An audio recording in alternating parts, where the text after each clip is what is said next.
Self study से government job बिल्कुल easily मिल सकती है। उसके लिए आपको एक डिसिप्लिन मैनर के अंदर आपको पढ़ाई करनी पड़ेगी।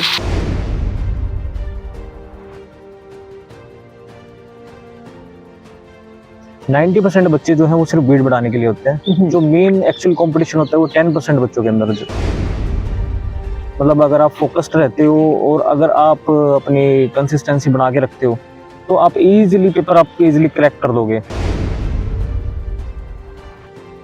मॉर्निंग का टाइम रहता है बड़ा शांत रहता है और आपका ब्रेन जो सबसे ज़्यादा एक्टिव और सबसे ज़्यादा फोकस्ड सुबह के टाइम पे रहता है। मेंटल लेवल चेक करते हैं कि आपका आईक्यू लेवल क्या है। ये एग्जाम सिर्फ इंसान का आईक्यू लेवल चेक करते हैं कि क्या आप डिसीजन लेने के लायक हो या नहीं हो। तो बेसिक जो हमारा एग्जाम्स का कंपटीशन एग्जाम्स का पैटर्न होता है वो 10th लेवल तक का ही होता है।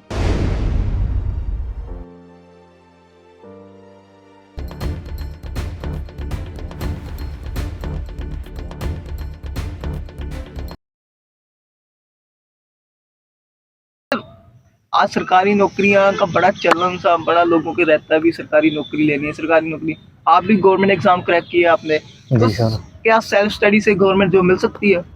जी बिल्कुल, सेल्फ स्टडी से गवर्नमेंट जॉब बिल्कुल इजीली मिल सकती है। उसके लिए आपको एक डिसिप्लिन मैनर के अंदर आपको पढ़ाई करनी पड़ेगी। आपको कंसिस्टेंसी बरकरार रखनी पड़ेगी कि ऐसा ना हो कि आप 15 दिन के लिए तो आप कंटिन्यू रूटीन बड़े अच्छे तरीके से पढ़ रहे हो और फिर आप जो है 1 वीक का गैप ले रहे हो। तो मेनली बच्चे क्या करते हैं, बच्चों का जो है फोकस टूट जाता है 1 से 1.5 महीने के बाद। वो शुरुआत तो बड़े अच्छे तरीके से करते हैं पर 1.5 महीने 2 महीने वो 2 एग्ज़ाम 3 एग्ज़ाम देने के बाद वो जो है अपना फोकस हटा देते हैं। तो मेनली अगर आप सेल्फ स्टडी करते हो, डिसिप्लिन वे में रहते हो और आप अच्छा टाइम एक डिवोट करते हो तो आपको आप ज़रूर आप जो है अपना एग्ज़ाम अपना क्रैक कर सकते हो। ये बड़ा ईजी होता है, वैसे इतना मुश्किल नहीं है। बस ये है कि आप देखोगे कि मेन फोकस होगा कि आपका सिलेबस पैटर्न क्या है, लास्ट ईयर्स के एग्ज़ाम्स के अंदर कैसे कैसे क्वेश्चंस आए थे और ऑलमोस्ट आप वैकेंसीज़ का रेशियो देखो कि कितनी वैकेंसी हैं, कितने बच्चों ने अप्लाई किया है। आप देखोगे कि किसी भी एग्ज़ाम के अंदर आप किसी को कोई भी एग्ज़ाम आप उठा लोगे, 90% बच्चे जो हैं वो सिर्फ ग्रेड बढ़ाने के लिए होते हैं। जो मेन एक्चुअल कंपटीशन होता है वो 10% बच्चों के अंदर होता है ऑलमोस्ट। देखो सर सरकारी नौकरी ਦਾ ਰਹਿੰਦਾ ਹੈ ਹਰ ਕਿਸੇ ਨੂੰ ਸਰਕਾਰੀ ਨੌਕਰੀ ਪ੍ਰਾਪਤ ਕਰਨ ਦਾ ਸਭ ਤੋਂ ਵਧੀਆ ਤਰੀਕਾ ਕਿਹੜਾ ਹੈ? ਤੇ ਆਪਾਂ ਅੱਜ ਮਕਸਦ ਆਪਾਂ ਇਹੀ ਹੈ ਵੀ ਮੋਟੀਵੇਸ਼ਨਲ ਗੱਲ ਕਰਨੀ ਵੀ ਲੋਕਾਂ ਨੂੰ ਸਰਕਾਰੀ ਨੌਕਰੀ ਵੱਲ ਕਿਵੇਂ ਜਾਏ। तो सबसे देखो ऐसा तो कोई मतलब कोई चमत्कार नहीं है, कुछ ऐसा कोई फॉर्मूला नहीं है सरकारी नौकरी प्राप्त करने का। नहीं लोग सोचते हैं भी पेपर जाऊंगे जी पेपर देवांगे अकड़ पकड़ बंबे वो 100 कीता उत्थे आके आंसर भरता भी इदा भी कुछ हो जाता है। नहीं ऐसा तो चलो नहीं होता है। ये तो एक्चुअली में एक लक है, बाई चांस मतलब लाखों में से किसी एक केस कोई ऐसा मिल गया कि कोई किसी एग्जाम के अंदर एक ही पैटर्न आया, एक ही पेपर हुआ और किसी ने ऐसा तुक्का मारा और उसका एग्जाम क्लियर हो जाए। तो ये एक लक है बाई चांस जो लाखों में से किसी एक पर्सन का मिलता है। नहीं तो बेसिकली क्या होगा जो है, अगर आप फोकस्ड रहते हो मतलब अगर आप फोकस्ड रहते हो और अगर आप अपनी कंसिस्टेंसी बना के रखते हो तो आप इजीली पेपर आप इजीली क्रैक कर दोगे। तो सरकारी जॉब इतना हवा नहीं है। पहले कोविड से पहले जो है हम देखते थे कि गवर्नमेंट जॉब के अंदर क्रैक करना थोड़ा इजी था, लेकिन कोविड के बाद कंपटीशन थोड़ा टफ हो गया क्योंकि प्राइवेट सेक्टर्स के अंदर भी जॉब्स खत्म हो गई। वो लोग भी हैं जो गवर्नमेंट सेक्टर के अंदर आ गए। तो जहाँ पहले आप देखोगे कि एसएससी के एग्जाम्स के अंदर 25 से 30 लाख फॉर्म भरे जाते थे, वो 50 लाख के करीब पहुँच गए हैं। अच्छा CGL CHSL अब ये सेंट्रल गवर्नमेंट के जो एग्ज़ाम्स होते हैं इनमें बहुत ज़्यादा कट ऑफ ऊपर हो गई है। तो मतलब इतना मतलब मुश्किल नहीं है। अगर आप मॉर्निंग का रूटीन बनाओ, सुबह आप शुरुआत करो, दिन की शुरुआत सुबह 5 बजे से करो। सुबह उठो और अपना जो मॉर्निंग का टाइम रहता है बड़ा शांत रहता है और आपका ब्रेन जो सबसे ज़्यादा एक्टिव और सबसे ज़्यादा फोकस्ड सुबह के टाइम पे रहता है।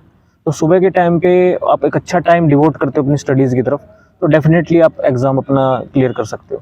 ਤੇ ਸਰ ਇੱਕ ਗੱਲ ਹੋਰ ਆਪਾਂ ਗੱਲ ਕਰਦੇ ਆ ਐਗਜ਼ਾਮ ਪੈਟਰਨ ਦੇ ਬਾਰੇ। ਐਗਜ਼ਾਮ ਪੈਟਰਨ ਦੇ ਅਨੁਸਾਰ ਸਿਲੇਬਸ ਤਿਆਰ ਕਰਨ ਦਾ ਕਿੰਨਾ ਕੁ ਜਾਇਜ਼ ਆ ਵੀ ਐਗਜ਼ਾਮ ਦਾ ਪੈਟਰਨ ਹੋ ਤੇ ਸਿਲੇਬਸ ਨਾਲ ਵੀ ਉਹ ਚ ਐਗਜ਼ਾਮ ਦਾ ਪੈਟਰਨ ਆਪਣਾ ਇਹ ਆ सिलेबस अपना बहुत ਵੱਡਾ है भी कवर हो जाता है या कुछ भी कुछ दोनों का जुड़ाव है एक दूसरे नाल? नहीं देखिए जी, हर एक जॉब के रिलेटेड के हिसाब से ही जो है एग्ज़ाम पैटर्न बनता है। फॉर एग्जांपल अगर आप बैंकिंग सेक्टर देखते हो तो बैंकिंग सेक्टर के अंदर आपको क्विक कैलकुलेशंस, ठीक है, आपकी मेंटल एबिलिटी अच्छी होनी चाहिए, आपकी रीजनिंग एबिलिटी अच्छी होनी चाहिए, क्योंकि बैंक्स एक ऐसा सेक्टर है जहाँ पे आपको बड़ा स्पीड से काम करना होता है। सही है। ठीक है, कंप्यूटर की अवेयरनेस आपको होनी चाहिए, क्योंकि वो सारा काम ही हुई है। तो वही उस एग्ज़ाम के अंदर भी आता है, जो आपकी रीजनिंग के क्वेश्चंस आते हैं, जो आपके मैथ्स के आते हैं, आपका कंप्यूटर अवेयरनेस आती है, आपकी इंग्लिश की वो कैब आती है, कि आप वही सेम पैटर्न होता है जो उन्हें बैंक्स में चाहिए। कुछ एक एग्ज़ाम्स होते हैं जहाँ सिलेबस थोड़ा हटके होता है, नहीं तो मोस्टली एग्ज़ाम्स के अंदर जो है वही पैटर्न होता है। लेकिन वो आपका एक मेंटल लेवल चेक करते हैं कि आपका आईक्यू लेवल क्या है। ये एग्ज़ाम सिर्फ इंसान का आईक्यू लेवल चेक करते हैं कि क्या आप डिसीजन लेने के लायक हो या नहीं हो।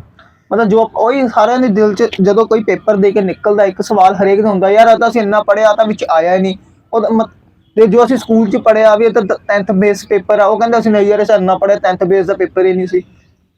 वो एक्चुअली में सारा सिलेबस जो है वो 10th बेसिस पे ही रहता है, क्योंकि एक स्टैंडर्ड है 10th बेसिस पे। जैसे आप देखोगे कि मैथ्स के अंदर आप उठाओ तो आपको क्या मिलेगा, आपको एग्जाम्स के अंदर प्रॉफिट एंड लॉस, आप देखोगे HCF LCM, ठीक है, आप देखोगे टाइम डिस्टेंस, स्पीड डिस्टेंस, ठीक है, वर्क एंड टाइम आपको, और देखोगे ट्रिग्नोमेट्री, मेंसुरेशन। और ये मतलब जो नॉर्मली जनरल टॉपिक है जो 10th लेवल तक ही आते हैं, ये आपका मैथ्स का सिलेबस होता है। अगर ऐसे आप रीजनिंग एबिलिटी उठाते हो तो रीजनिंग के अंदर भी आपका नॉर्मल से ही ऑलमोस्ट क्वेश्चंस होते हैं जो कि 10th के बच्चे के लायक होते हैं, मतलब सूटेबल होते हैं। तो इतनी हार्ड साइंस नहीं आती, जैसे आप देखोगे कि 11th-12th के अंदर थोड़ी साइंस हमारी हार्ड हो जाती है, वो हमारा एग्जाम्स के अंदर नहीं आता। तो बेसिक जो हमारा एग्जाम्स का कॉम्पिटिशन एग्जाम्स का पैटर्न होता है वो 10th लेवल तक का ही होता है। और कुछ एक एग्ज़ाम्स होते हैं जो एक स्पेशलाइजेशन मांगते हैं, जैसे कि अब नाबार्ड का एग्ज़ाम है, वो नाबार्ड एक अपना एग्रीकल्चर सेक्टर से रिलेटेड आ गया, तो उसमें एग्रीकल्चर का पोर्शन आ गया। सेबी का अगर एग्ज़ाम है तो उसमें अपना सिक्योरिटी एंड मार्केट का थोड़ा पोर्शन आ गया। आरबीआई का एग्ज़ाम, उसमें आरबीआई का थोड़ा आ गया। तो थोड़ा सा सेपरेट थोड़ा सा सिलेबस होता है, लेकिन बेसिकली जो हमारा 75% जो सिलेबस होता है वो ऑलमोस्ट कॉमन होता है। कहने का मतलब बेसिक आईक्यू लेवल ही चेक करना होता है। वो बेसिकली गवर्नमेंट एग्जाम में एक आईक्यू लेवल चेक होता है।